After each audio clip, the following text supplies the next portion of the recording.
Welcome student. আজকে আমরা ভূচুম্বকত্ব বা জিওম্যাগনেটিজম নিয়ে আলোচনা করব। তার আগে বলি যে রুট অফ ম্যাগনেটিজম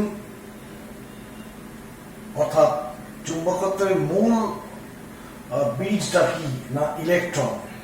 ম্যাগনেটিজম বা ইলেকট্রন হচ্ছে রুট অফ ম্যাগনেটিজম। ইলেকট্রন দিয়ে কি তৈরি হয়? অ্যাটম তৈরি হয়। অ্যাটম থেকে মলিকুল তৈরি হয়। মলিকুল মানে অনুচুম্বক।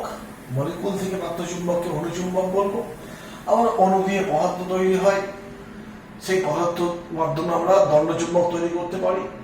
এইভাবে বাড়ছে, সেট বাড়ছে, বাড়তে বাড়তে সবচেয়ে চুম্বকত্বের বড় উদাহরণ হচ্ছে কি পৃথিবী নিজেই একটা চুম্বক। পৃথিবী চুম্বক। পৃথিবীকে চুম্বক বলার পিছনে কিছু কারণ আছে। পৃথিবী চুম্বক বলে কোনো নির্দিষ্ট সেট বলে কিছু নেই, যেমন দণ্ডচুম্বক বা বিভিন্ন রকমের চুম্বক হয়, তার সেট থাকে। পৃথিবী চুম্বক বলে এরকম কোনো ফিজিক্যাল স্ট্রাকচার কিছু নেই। সম্পূর্ণ পৃথিবীটা একটা চুম্বক। তার পিছনে পৃথিবীর কিছু আচরণ আমাদেরকে ভাবিয়েছে এবং সেই ভাবনা থেকে বিজ্ঞানীরা সিদ্ধান্ত এসেছেন যে পৃথিবী নিজে একটা বিশাল আকারের চুম্বক। যেমন যে ভাবনাগুলো থেকে এই সিদ্ধান্তে এলেন সেগুলো হচ্ছে কিরকম না, আমরা একটা দণ্ডচুম্বককে যখন বিভিন্ন পরীক্ষায় বলেছি, দণ্ডচুম্বককে তার ভরকেন্দ্র থেকে সুতোর সাহায্যে ঝুলিয়ে দাও। এইভাবে সুতোর সাহায্যে দণ্ডচুম্বককে ঝুলিয়ে দাও, দেখবে দণ্ডচুম্বকটা এদিক ওদিক নড়ার পর উত্তর দক্ষিণে মুখ করে স্থির থাকবে। তা প্রশ্ন হচ্ছে সে পূর্ব পশ্চিমে মুখ করলো না কেন, উত্তর দক্ষিণে করলো কেন? না, এই যে ভাবনা, আবার তুমি নড়িয়ে দাও, আবার একটু নড়াচড়া করার পর আবার সে উত্তর দক্ষিণে মুখ করে স্থির হবে। এই যে বিষয়টা এলো যে পৃথিবী একটা চুম্বককে, আমরা পড়ে এসেছি, একটা চুম্বককে প্রভাবিত করতে পারে অন্য একটা চুম্বক। আবার এখানে দণ্ডচুম্বক ঝুলছে, সে ঘুরে ফিরে সে উত্তর দক্ষিণে মুখ করছে, তার অন্য কোনো দিকে মুখ করে স্থির থাকার ক্ষমতা নেই। তাই নিশ্চয়ই এখানে কোনো একটা অদৃশ্য চুম্বক আছে যাকে আমরা বুঝতে পারছি না। ফিজিক্যাল তার রূপ নেই, কিন্তু তার প্রেজেন্স আছে। না হলে এই চুম্বকটা উত্তর দক্ষিণ না মুখ করে যে কোনো দিকে মুখ করতে পারত। আমি উত্তর দক্ষিণটাকে ঘুরিয়ে পূর্ব পশ্চিম করে দিলাম, দেখবে ও নিজে নিজেই আবার উত্তর দক্ষিণ হয়ে যাচ্ছে। এই যে ধারণা, এখান থেকে মনে আসতে পারে নিশ্চয়ই এরকম একটা কেউ চুম্বক আছে এবং সেখান থেকে পৃথিবী নিজে একটা চুম্বক ভাবনা আসতে পারে। আরো আছে কিরকম, দেখো যে আমরা এই চ্যাপ্টারে পরে পড়বো ইন্ডাকশন। সেই ইন্ডাকশন চ্যাপ্টারে পড়ানো হবে যে একটা বদ্ধ পরিবাহীকে চুম্বক ক্ষেত্রে গতিশীল করলে তড়িৎ প্রবাহের সৃষ্টি হয়। এটা পড়ানো হবে তড়িৎচুম্বকীয় আবেশ চ্যাপ্টারে। তো তড়িৎ মানে এমনি আমাদের বাহ্যিক চুম্বক ক্ষেত্র দরকার নেই। এই স্থানেই আমি যেখানে পড়াচ্ছি এইখানেই একটা পরিবাহী তারকে বদ্ধলূপ বানিয়ে দাও। যদি এইখানেই মানে মুভ করানো হয়, মানে কিভাবে গতিশীল করা হয়, তাহলে ওর মধ্যে সূক্ষ্ম পরীক্ষার মাধ্যমে দেখবো যে ওর মধ্যে ক্ষীণ তড়িৎ প্রবাহ সৃষ্টি হয়েছে। তার মানে এখানে একটা চুম্বক ক্ষেত্র আছে। সেখান থেকে ধারণা গ্রহ করছে পৃথিবী তার নিজে একটা চুম্বক। এরকম আরো কিছু আছে, আমার সবগুলো তো বলা সম্ভব নয়, তবু দু একটা বলছি। যে আবার দেখবে কোনো একটা স্থানে যদি একটা লোহার দণ্ডকে উত্তর দক্ষিণে মুখ করে বছরের পর বছর রেখে দাও, দেখবে তার মধ্যে একটা চুম্বকত্ব গ্রহ করবে, সৃষ্টি হবে, সেই চুম্বকের ধর্ম প্রকাশ করবে। কিংবা এই পরীক্ষাটা করা হয়েছে যে উত্তর মেরু বা দক্ষিণ মেরু পৃথিবীর, সেখানে কোনো লোহার দণ্ডকে তুমি পুঁতে দিয়ে আসবে, দেখবে সেই লোহার দণ্ডটা কিছুক্ষণের মধ্যেই একটা চুম্বকের মতো বিহেভিয়ার করবে। এই সমস্ত কনসেপ্ট মানে যে বাস্তব উদাহরণগুলো দিলাম, সেই বাস্তব উদাহরণ থেকে বিজ্ঞানীরা সিদ্ধান্ত আসেন যে পৃথিবী নিজে একটা চুম্বক। এবং বিজ্ঞানী গিলবার্ট, যিনি বিজ্ঞানী এই ভূচুম্বকত্বের মেন প্রবক্তা, তিনি ওই প্রাকৃতিক চুম্বক মানে লোড স্টোন নিয়ে পৃথিবী যেমন গোলক শেপের ওই রকম একটা শেপ তৈরি করলেন, দিয়ে দেখালেন যে এই লোডস্টোনটা গোলক আকার লোডস্টোনটা যেরকম আচরণ করছে ঠিক পৃথিবীর আচরণ ঠিক এরকমই বেশ কিছু উদাহরণ দিয়ে তিনি দেখালেন এবং সিদ্ধান্ত আসা গেল যে পৃথিবী তাহলে সম্পূর্ণ পৃথিবীটা একটা চুম্বকের মতো আচরণ করে, আর সেই চুম্বককে বলা হয় ভূচুম্বক। আর ভূচুম্বকের যখন আমরা আলোচনা করব, যে চ্যাপ্টারের উপরে যে অধ্যায়ে ভূচুম্বক আলোচনা করা হয় তাকে বলা হয় জিওম্যাগনেটিজম, বা আরেকটা নাম আছে টেরেস্ট্রিয়াল ম্যাগনেটিজম। টেরেস্ট্রিয়াল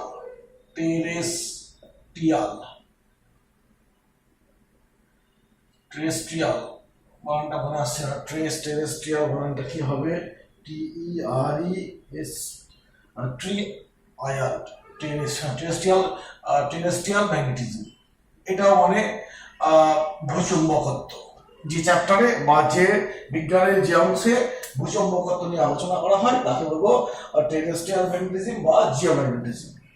ঠিক আছে, এই হলো পৃথিবী যে একটা চুম্বক, পৃথিবী যে একটা চুম্বকের মতো আচরণ করে। বিজ্ঞানীরা এই সমস্ত পর্যবেক্ষণগুলো থেকে সিদ্ধান্ত এলেন এবং পৃথিবী চুম্বকেরও যেমন মানে বিভিন্ন পর্যবেক্ষণ থেকে গিলবার্ট সিদ্ধান্ত এলেন যেমন দণ্ডচুম্বক আচরণ করে, পৃথিবীটাও পুরোপুরি একটা দণ্ডচুম্বকের মতো আচরণ করে।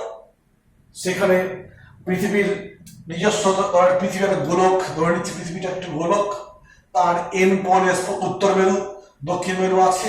এটা ভৌগোলিক উত্তর মেরু, ভৌগোলিক এন মেরু।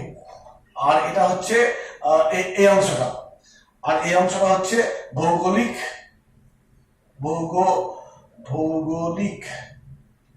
এস মেরু। তো বিভিন্ন পরীক্ষার মধ্যে দেখা মানে সিদ্ধান্ত আসা হলো যে পৃথিবীটা একটা দণ্ডচুম্বকের মতো আচরণ করে। এইটা হচ্ছে ভৌগোলিক উত্তর দক্ষিণ মেরু, এটা ধরো আমি বলছি নিরক্ষরেখা। আর পৃথিবীটাকে যদি একটা দণ্ডচুম্বক ধরে নেওয়া হয় তাহলে তার অক্ষটা হবে এইরকম ভাবে, ঠিক এরকম হবে। এইটা হচ্ছে ভূচুম্বকের এন পোল বা এন মেরু। এইটা হচ্ছে ভূচুম্বক এস পোল। এবং বুঝতে পারছো এই দুই অক্ষের মধ্যে এটা হচ্ছে ভৌগোলিক উত্তর মেরু দক্ষিণ মেরুর সংযোজক ভৌগোলিক অক্ষ, আর এটা ভূচুম্বকের মেরুর অক্ষ। এবং এইখানে একটা কোণ তৈরি হয়, সেই কোণের মানটা মোটামুটি ভাবে এত ডিগ্রি মতো কোণ হয়, আমি ছবি দেখিয়েছি। মোটামুটি এই স্থানটা হচ্ছে কোথায়? কানাডার দেশ আছে, আমেরিকার পাশে কানাডা দেশ। সেই কানাডা দেশের বোথিয়া ফলিক্স নাকি একটা অঞ্চল আছে, সেই অঞ্চলে এই ভূচুম্বক উত্তর মেরু অবস্থিত। আর এইখানে অকল্যান্ড, নিউজিল্যান্ডের অকল্যান্ড, সেই অকল্যান্ডের কাছে একটা জায়গা, সেখানে তোমার বলবো কি পৃথিবী চুম্বকের এন পোল অবস্থিত। ধরে নিচ্ছি এটা যদি আমি সেপ দিই, এটা হচ্ছে পৃথিবী চুম্বকের গঠনটা। এটা ভৌগোলিক উত্তর দক্ষিণ মেরু, এটা পৃথিবী চুম্বকের অবস্থান অনুযায়ী এটা হচ্ছে। তবে মনে রাখবে এই যে আমি বললাম এখানে কানাডার একটা নির্দিষ্ট অঞ্চলে বা অকল্যান্ডের নির্দিষ্ট অঞ্চলে উত্তর মেরু বা দক্ষিণ মেরু ভূচুম্বকের অবস্থিত, এটা কিন্তু ফিক্স নয়, সময় পার হবে আর এর অবস্থানও পাল্টে যাবে। তোমরা একটু বিভিন্ন বইয়ে দেখবে, এ নিয়ে বিশেষ আলোচনা করার কিছু নেই, মানে নির্দিষ্ট নয়, এটা মনে রাখবে। এটাকে বলছি এন পোল ভূচুম্বকত্বের, এটা হচ্ছে এস পোল। আমরা জেনেছি যে একটা দণ্ডচুম্বককে বা চুম্বক শলাকাকে সুতোর সাহায্যে ঝুলিয়ে দিলে ওই দণ্ডচুম্বকের যে মেরুটা উত্তর দিকে মুখ করে থাকে, পৃথিবীর উত্তর দিকে, তাকে আমরা উত্তর মেরু বলি। আর যেটা দক্ষিণ দিকে মুখ করে থাকে তাকে আমরা দক্ষিণ মেরু বলি। প্রকৃতপক্ষে ওই নামটা কি হওয়া উচিত ছিল? উত্তর সন্ধানী মেরু। দণ্ডচুম্বকে এই যে দণ্ডচুম্বক বলেছি, ঝুলিয়ে দিয়েছি, এ পাশটা উত্তর মেরু, এ পাশটা দক্ষিণ মেরু। তো এটা কি এ জানান দিচ্ছে পৃথিবীর এই দিকে কি আছে? এইদিকে পৃথিবী চুম্বকের উত্তর মেরু আছে, আর এইদিকে কি আছে? পৃথিবী চুম্বকের দক্ষিণ মেরু আছে।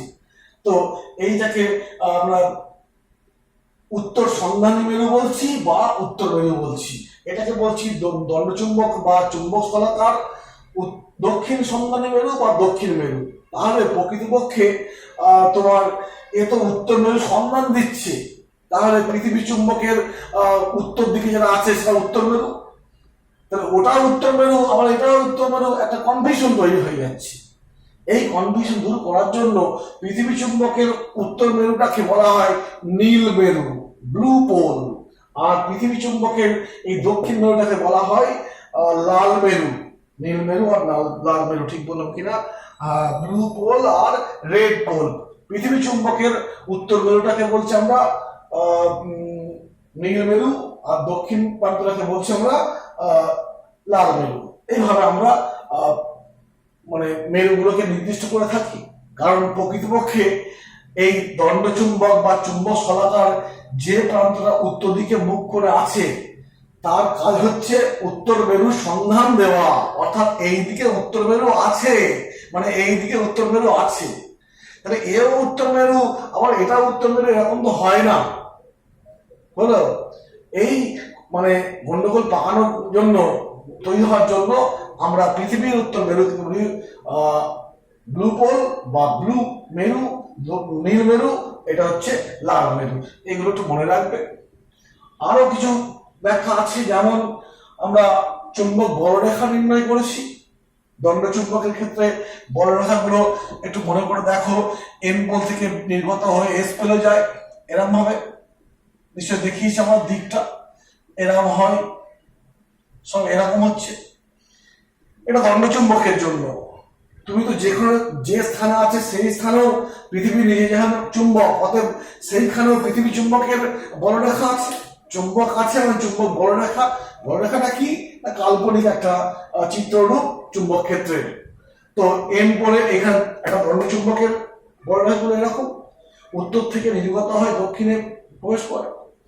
আর পৃথিবী চুম্বকের বলরেখাগুলো মনে রাখবে দক্ষিণ থেকে নির্গত হয়, দিয়ে উত্তর দিকে যায়। তো এরকম ভাবে আমরা একটু পরে বলবো।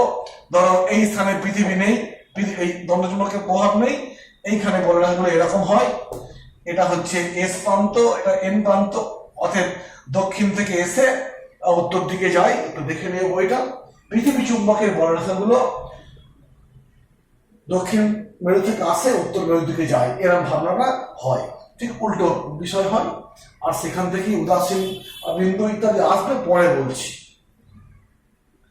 এই গেল তোমার ভূচুম্বকত্ব সম্পর্কে একটু আইডিয়া দিলাম। এখন কেন পৃথিবী চুম্বকের মতো আচরণ করে, এই ব্যাখ্যা বিভিন্ন বিজ্ঞানী বিভিন্ন ভাবে দিয়েছে, এবং সেগুলো কিন্তু অনেকটাই গ্রহণযোগ্য, পুরোপুরি গ্রহণযোগ্য নয় বলা যাবে না, পুরোপুরি গ্রহণযোগ্য বলা যাবে না, অনেকটাই গ্রহণযোগ্য। কারণ এটা মনে রাখবে, আমরা পৃথিবী চুম্বক নিয়ে যে আলোচনা করছি, এই পৃথিবী চুম্বকের আমরা 10% জানতে পেরেছি এ পর্যন্ত। পৃথিবী চুম্বকের যে আমরা আলোচনা করেছি সে 10%, এখনো 90% অজানা আছে। অতএব খুব আমরা পৃথিবীর চুম্বক নিয়ে আমরা এখনো অগ্রসর হতে পারিনি। বিজ্ঞান এগিয়ে যাচ্ছে, নিশ্চয়ই আরো কিছু ভালো পাওয়া যাবে। এই হলো। এখন বললাম যে কারণটা কি, পৃথিবীর যে চুম্বকের মতো আচরণ করে, সেই আর্থ ম্যাগনেটিজম বা ভূচুম্বকত্বের কারণটা কি, বিভিন্ন বিজ্ঞানী বিভিন্ন রকম মত প্রকাশ করেছে।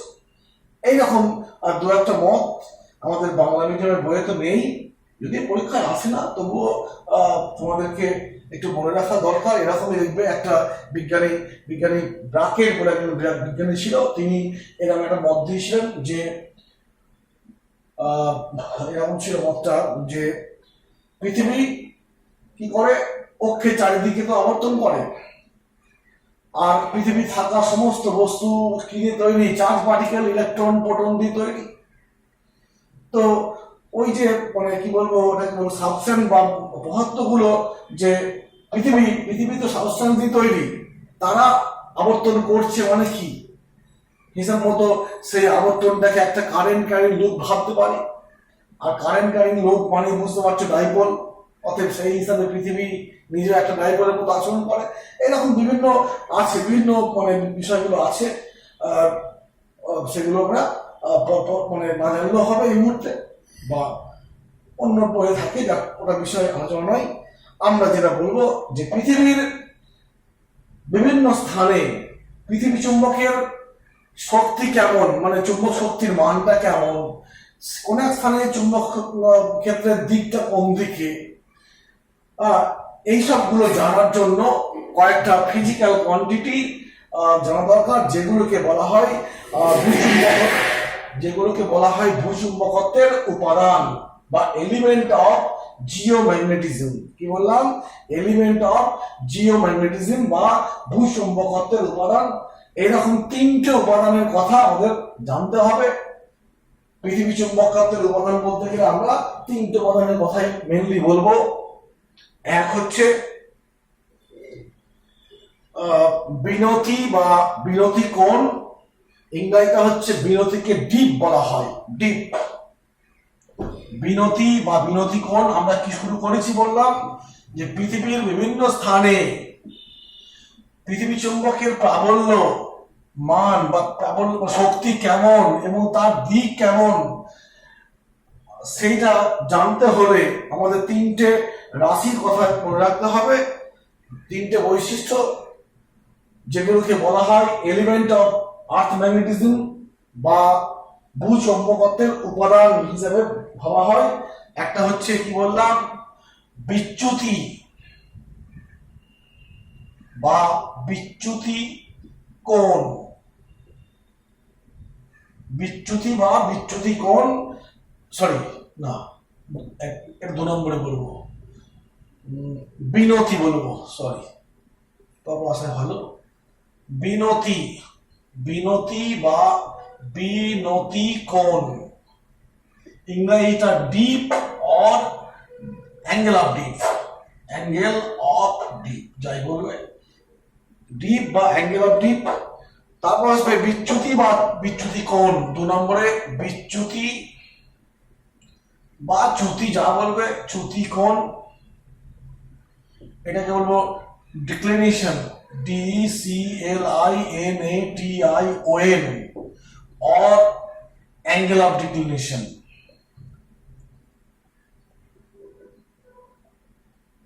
এই হলো। 3 নম্বরে একটা আছে, সেটা হচ্ছে ভূচুম্বকত্বের,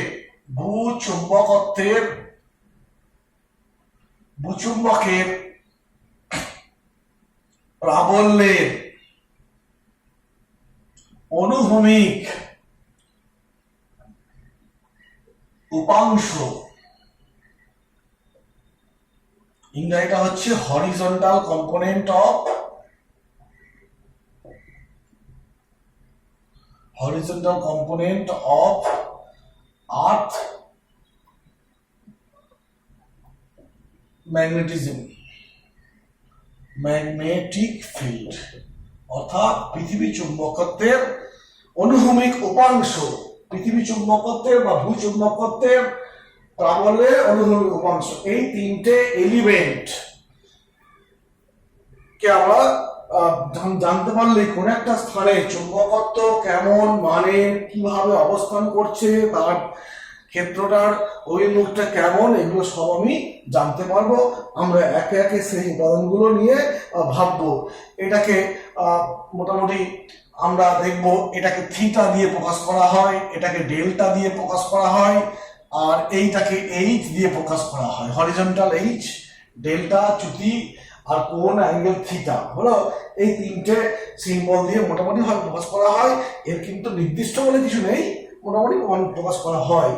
ফার্স্ট আসবো বিনতি কোণ বা বিনতি, আমি এটা মুছে দিচ্ছি, দিয়ে পর বলছি, বেশি ডিপে যাবে না, সংক্ষেপে বললেই হবে। তুমি করবে কি, একটা সুতোর সাহায্যে, এটা দণ্ডচুম্বক, এরকম সুতো মেরে ঝুলিয়ে দিয়েছো। তো ধরো এইটা অনুভূমিক লেভেল, তুমি সুতোর সাহায্যে একটা দণ্ডচুম্বককে ঝুলিয়ে দিয়েছো, দণ্ডচুম্বকটার শেপটা ঠিক এরকম হয়ে গেছে। এটা হচ্ছে দণ্ডচুম্বকের অক্ষ, এইটা অনুভূমিক তল, ভূপৃষ্ঠের অনুভূমিক তল যাকে বলছি। তা তুমি কোন এক স্থানে একটা দণ্ডচুম্বককে সুতোর সাহায্যে মুক্তভাবে ঝুলিয়ে দিলে পরে সেই দণ্ড চুম্বকের অক্ষ অনুভূমিকের সঙ্গে যে কোণ করে, অর্থাৎ এই কোণটা, এটাকে বলবো বিনতি কোণ। আবার বলছি যে ভূপৃষ্ঠের কোন স্থানে ভূচুম্বক ক্ষেত্র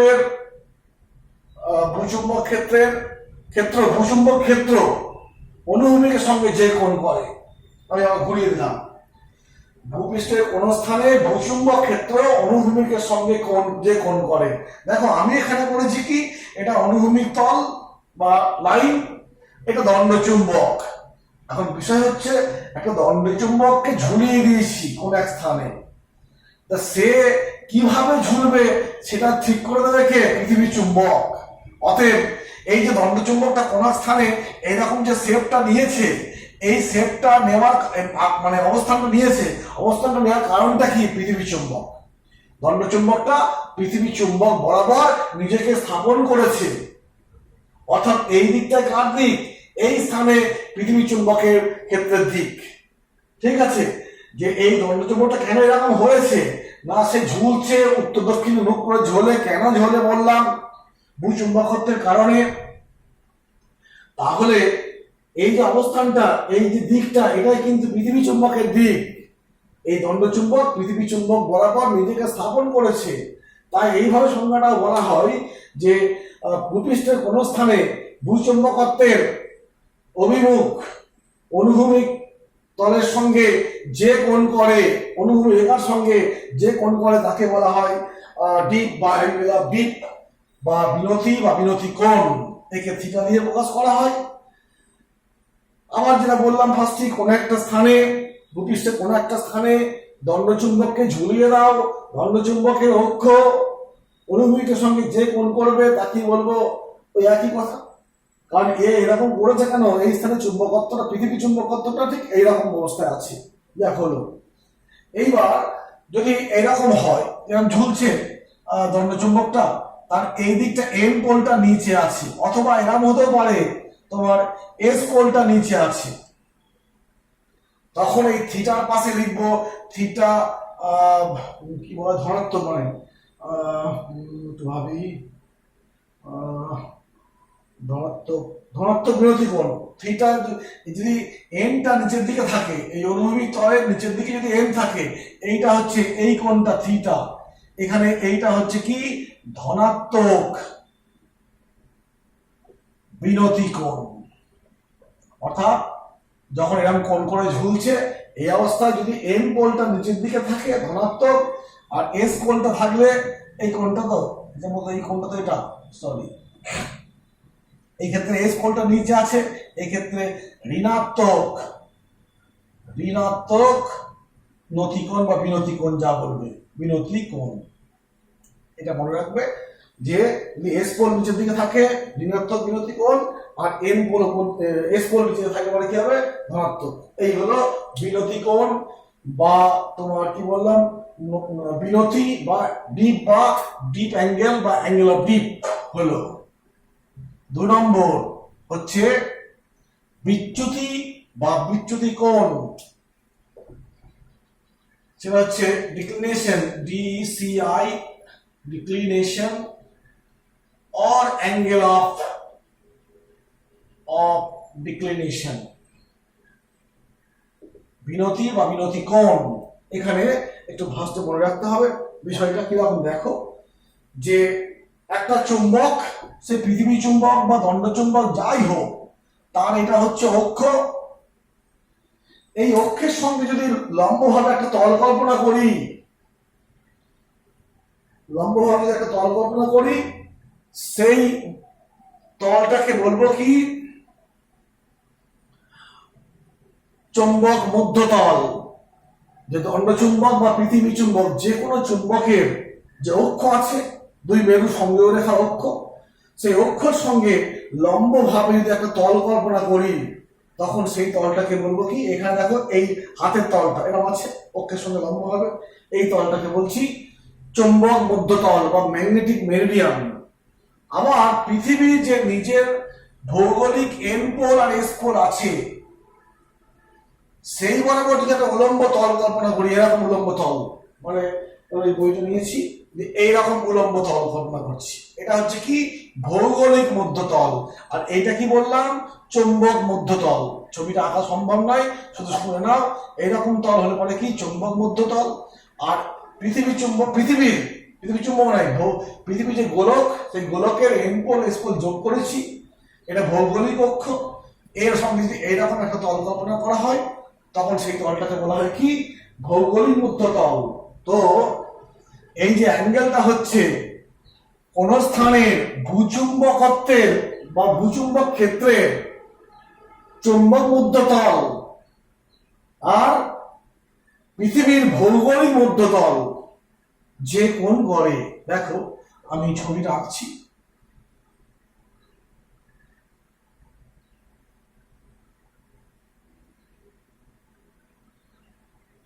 দুখানা তল দেখো, A B C D, B C D E F. এখানে এ বি সি ডি আর একটা হচ্ছে বি সি ই এফ, দুখানা ই এফ, দুটো তল দেখো একটা কোণ করে অবস্থান করছে। এই কোণটাকে বলা হয় ডেল্টা। এই ডেল্টা বা কি বিচ্যুতি কোণ। অর্থাৎ এখানে ধরে নিচ্ছি এইটা হচ্ছে ভূ চুম্বক মধ্যতল, আর এইটা মানে এইটা হচ্ছে এইটা, আর এইটাকে ধরছি ভৌগোলিক মধ্যতল। এই হলো কোন একটা স্থানে এরকম দুটো তল পরস্পরের মধ্যে কোণ সৃষ্টি করবে। এই কোণ দুটোর মধ্যে যে কোণ, সেই কোণটা কি বলবো আমরা, বিচ্যুতি বা অ্যাঙ্গেল অফ বিচ্যুতি।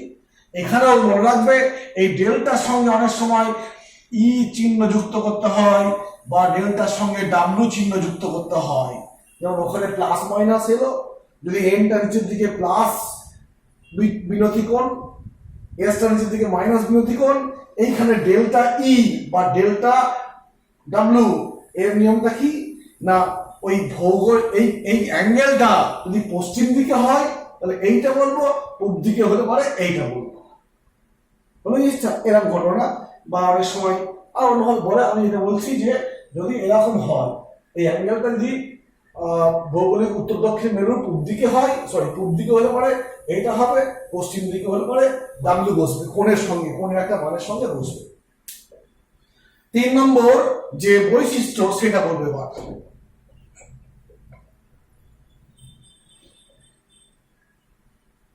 3 নম্বর বৈশিষ্ট্য হচ্ছে কি না, এইচ বা অনুভূমিক উপাংশ ভূ চুম্বকত্বের অনুভূমিক উপাংশ, ভূচুম্বকত্বের অনুভূমিক উপাংশ, একে আমরা এইচ দিয়ে প্রকাশ করি। তো আবার সেই ফার্স্ট থেকে বলতে হবে, নাহলে মুশকিল হবে। কিরকম দেখো একটু বলে,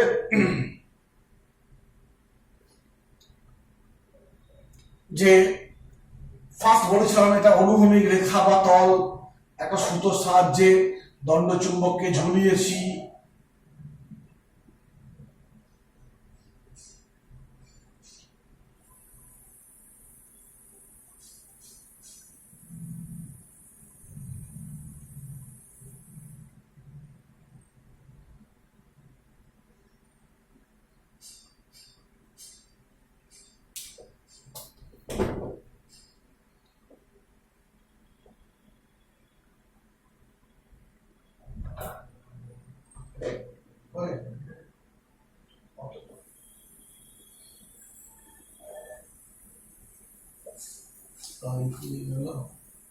অনুভূমিক তল সুতো দিয়ে ঝুলিয়ে দিয়েছি।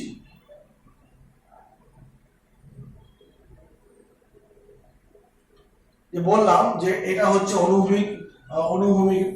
অনুভূমিক তল, আর এইটা হচ্ছে চুম্বকের অক্ষ, এদিকে এম বা এস কিছু একটা থাকবে। তো কেন ও এরকম ঝুলে দণ্ডচুম্বকটাকে যখন ঝুলিয়ে দিলাম ও কেন এরকম প্লেস করলো না ভূচুম্বক পৃথিবী চুম্বক ওকে এইভাবে প্লেস করালো তার নিজের দিক বরাবর নিয়ে এলো অর্থাৎ এই যে দিকটা এটাই কিন্তু ভূচুম্বকত্বের অভিমুখ হলো এই কোণটাকে কি কোণ বলা হয় বিনতি কোণ বা বিনতি এই কোণটাকে তো এই চুম্বকটা এরকম হচ্ছে কেন পৃথিবীর চুম্বক তার দিক বরাবর একে প্লেস করলো এইবার দেখো আমার বিষয় কিন্তু এইটা ভূচুম্বকত্বের অনুভূমিক উপাংশ তো আমি করলাম কি কোন একটা স্থানে দেখালাম যে এইটা হচ্ছে ভূচুম্বকত্বের মোট প্রাবল্য এইবার আমি কি করব এইটা হচ্ছে অনুভূমিক রেখা তাহলে বুঝতে পারছো এই কোণটা কি কোণ হবে বিনতি কোণ আর এইখানে আমি দুটো তল কল্পনা করছি সেই চৌম্বক মধ্যতল আর কি ভৌগোলিক মধ্যতল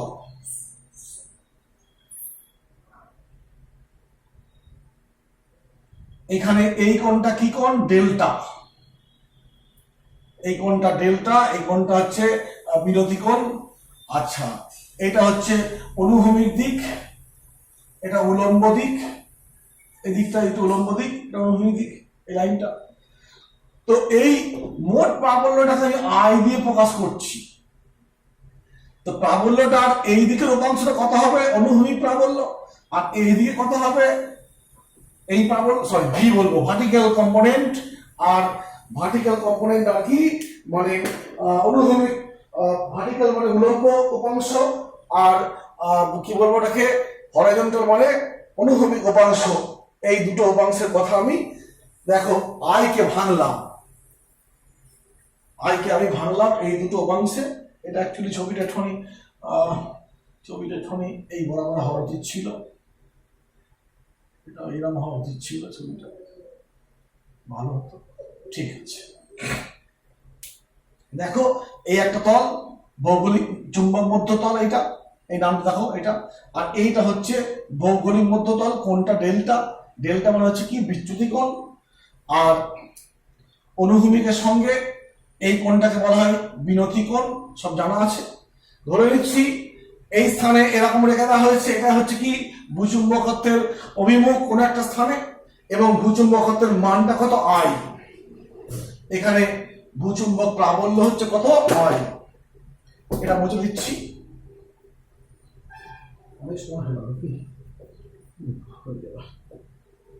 তো এবার যেটা বললাম এই কোণটা থিটা অতএব এই আয়ের এই বরাবর উপাংশ কত হবে এইচ সমান আই কস থিটা আর এই বরাবর যে উলম্ব বলি আই সাইন থিটা তো থিটা হচ্ছে বিচ্যুতি লিখছি বিনতি থিটা হচ্ছে বিনতি আর ডেল্টা হচ্ছে বিচ্যুতি মানে কোণ বিচ্যুতি আই হচ্ছে মোট প্রাবল্য কার ভূচুম্বকত্বের পৃথিবী চুম্বকের আর্থ ম্যাগনেটিজমের মোট প্রাবল্য এইচ হচ্ছে অনুভূমিক প্রাবল্য আর ভি হচ্ছে উলম্ব বা ভার্টিক্যাল প্রাবল্য অতএব বলতে পারি এইচ সমান আই কস থিটা আর ভি সমান আই সাইন থিটা অতএব তুমি যদি থিটার মান খুঁজতে যাও তাহলে দেখো বলতে পারি যে ভি বাই এইচ সমান কি হবে I sine theta by I cos theta এখান থেকে হবে কত tan থিটা সমান ভি বাই এইচ অঙ্ক সময় কাজে লাগবে সমীকরণটা আবার এটাও বলতে পারি H square plus V square সমান I cos square theta I sine square theta সমান আই স্কয়ার আই কমন নিলে পরে এটাও স্কয়ার হবে আই স্কয়ার অতএব আই সমান কি root over H square V square দেখো এভাবে আমি যে কোনো উপাংশের মান সহজেই পেয়ে যাব কোনো সময় বই হয়তো দেওয়া আছে এইচ দেওয়া আছে, ভি বার করতে হবে। এইচ দেওয়া আছে, ভি বার করতে হবে। সেখানে থিটার মান দেওয়া থাকবে, এই সমীকরণে কাজে লাগবে। আর মোট বার করতে বলে এরকম কাজে লাগবে। এই যে তিনটে ক্ষেত্র বললাম, তিনটে এলিমেন্টের কথা বললাম, তিন ধরনের, আমরা এই তিনটে মান জানতে পারলে পৃথিবীর বিভিন্ন স্থানে পৃথিবী চুম্বকের প্রাবল্যের মান, অভিমুখ আমরা নির্ণয় করতে পারবো, বা পৃথিবী চুম্বকত্ব সম্পর্কে কোন একটা স্থানে পৃথিবী চুম্বকত্বের প্রাবল্য বা মান, অভিমুখ সম্পর্কে আমরা আইডিয়া করতে পারবো। এই হলো। এবং বুঝতে পারছো যে থিটার মান, নিরক্ষরেখায় থিটার মানটা কত? নিরক্ষরেখায় থিটার মান হচ্ছে 0 ডিগ্রি নিরক্ষীয় তলে। অতএব সেক্ষেত্রে দেখো h সমান i cos 01, অতএব সবটাই কি অনুভূমিক উপাংশ। আর মেরু অঞ্চলে থিটার মান 90, অতএব সবটাই কি উলম্ব উপাংশ। এখানে 90 বসিয়ে দাও, এ তখন 0 হয়ে যাচ্ছে। এইগুলো আসবো আমরা নেক্সট ভিডিওতে। এইখান থেকে আরো কিছু আলোচনা করবো।